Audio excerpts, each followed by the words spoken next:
What happened to John Travolta's three kids begins not in the limelight of Hollywood premieres or on the set of a blockbuster, but in a quiet hospital room in April 1992, where John Travolta held his firstborn son Jet for hours before allowing anyone else near. At that moment, fame faded behind the weight of something deeper: parenthood. John, whose life had been defined by dance floors and cult classics, discovered a love that eclipsed his career. Jet's arrival changed everything. Born into privilege but also into the chaos of constant cameras and public expectation, Jet's childhood was marked by both joy and mystery.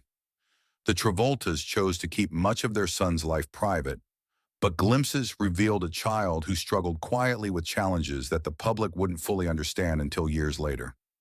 Diagnosed with autism and battling seizures from a young age, Jet grew up shielded but not hidden, nurtured with relentless love by both his parents. Kelly Preston, radiant and fierce in her maternal devotion, once described the weight of those early years: the medical appointments, the hope for improvement, the fierce desire to give her son a sense of normalcy in a world that rarely allowed it. Despite their fame, the Travoltas were never aloof. They parented like people who knew how fleeting time could be, and in that time they built a world around Jet that was as safe and stable as they could make it.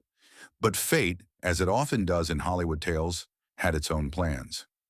In January 2009, while vacationing in the Bahamas, tragedy struck. Jet, only 16, died suddenly after hitting his head during a seizure. The news shattered their carefully constructed world. Public statements were minimal, but John's grief was not. In the years that followed, he marked Jet's birthdays with quiet tributes, old photos, loving messages, unspoken sorrow. Behind the Instagram captions was a father still learning to live with loss. And yet, even in devastation, the family endured. Because that's what families do. They gather what remains and carry it forward. In Jet's memory, John didn't retreat. He found new purpose. That purpose came, in part, in the form of their daughter, Ella Blue.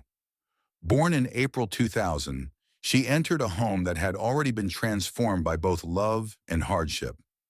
Unlike her older brother, Ella would grow up not only under the spotlight, but increasingly within it. Her parents recognized early on that their daughter had inherited not just their eyes or their charm, but also the performer's instinct, that subtle awareness of timing, presence, and poise. Still, they didn't rush her into the industry.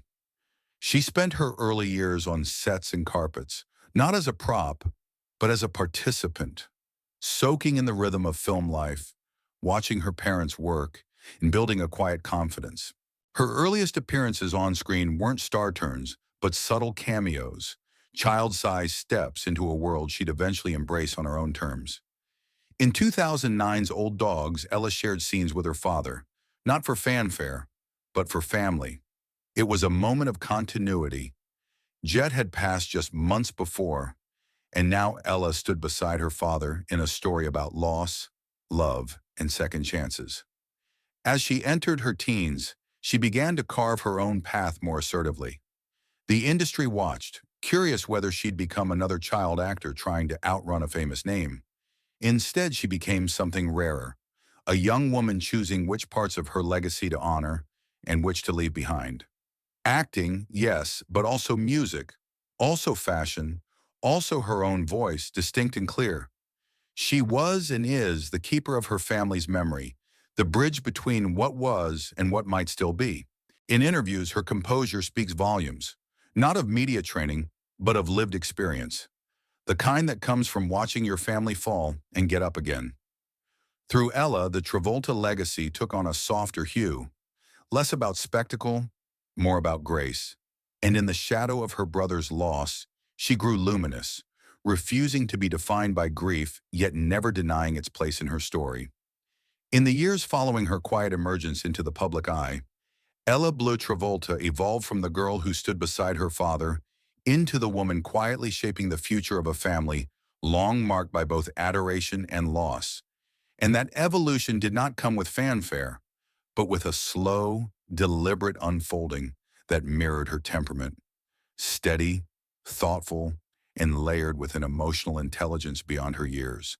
By the time she reached her early 20s, Ella had not only carved a name for herself within the spheres of film, music, and fashion, but she had also come to embody the emotional resilience that her family so desperately needed.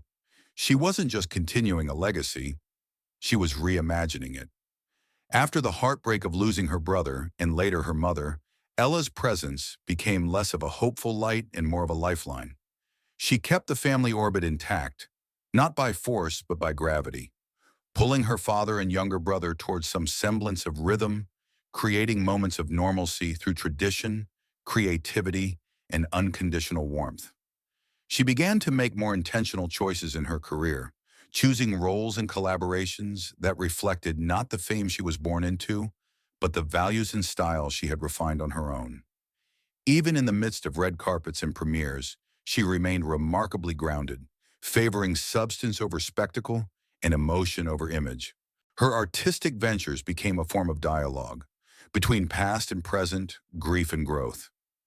Each song she wrote, each character she portrayed, seemed to be drawn not from ambition, but from memory, as though every note and gesture was a continuation of something unfinished. When she performed Dizzy, it wasn't just a debut, it was a declaration, a quiet assertion that she had found her voice and would no longer borrow the words of others to speak.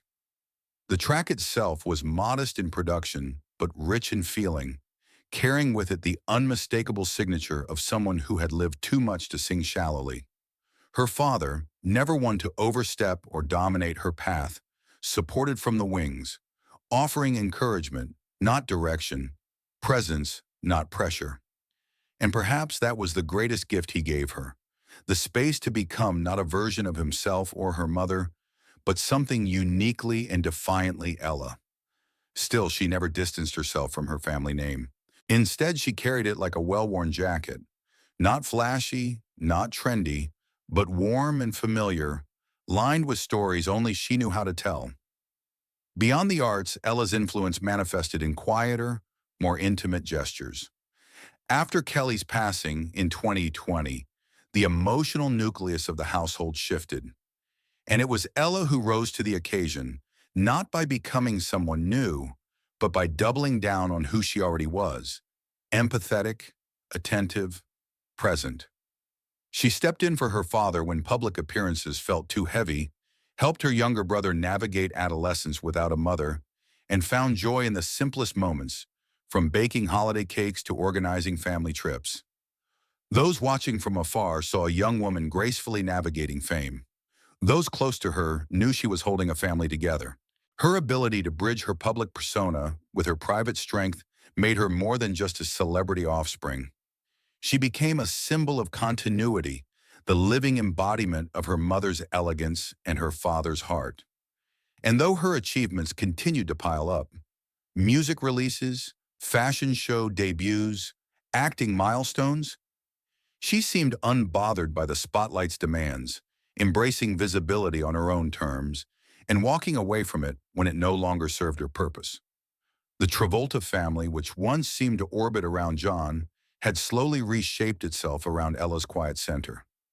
She didn't dominate conversations or headlines, but her presence was unmistakable. In the smiles during interviews, the warmth in her father's eyes, the calm in her brother's demeanor. She was the glue, the compass, the quiet answer to every question about how they kept going. And perhaps that's what made her most extraordinary. Not her resume, but her resilience. In a world where celebrity daughters are often caricatures of excess or rebellion, Ella became a portrait of restraint, balance, and grace. She honored her past without being imprisoned by it, leaned into the future without abandoning what made her. And in doing so, she gave her family a future, one that didn't erase the pain, but made space for joy again. Her journey wasn't one of reinvention, but of reclamation. She took the pieces left behind, by Jet, by Kelly, and built something strong enough to carry not just herself, but everyone she loved. Born into a family already marked by seismic loss and unrelenting media attention, Benjamin Travolta entered the world in November 2010, not as a replacement for the brother he'd never meet, but as a promise that life, despite its cruelty, could still renew itself. He was born into a home still echoing with the absence of Jet, still quietly rebuilding itself through Ella's grace and John's resilience. And yet Ben brought with him a new current, a hum of energy that began to lift the corners of a grief-worn household. Kelly Preston, whose maternal strength had long anchored the family, once described his arrival as a miracle. And in many ways he was. Not because he filled a void, but because he created a new center. From the earliest months, Benjamin was different. He wasn't drawn to the cameras or the stage lights. While his sister leaned into performance and his father returned to sets and scripts, Ben turned inward, not out of withdrawal, but out of curiosity. He saw the world not as a spotlight to stand beneath, but as an obstacle course to conquer. As he grew older, it became clear that his language wasn't storytelling or song. It was movement. Parkour, gymnastics, physical expression. He found joy in motion, challenge in physical limits, and peace in the rhythm of his own breath as he jumped, climbed, flipped, and pushed himself forward. His videos, shared occasionally by John, offered rare glimpses into the life of a boy who had inherited his family's spirit. Just not through art, but through velocity.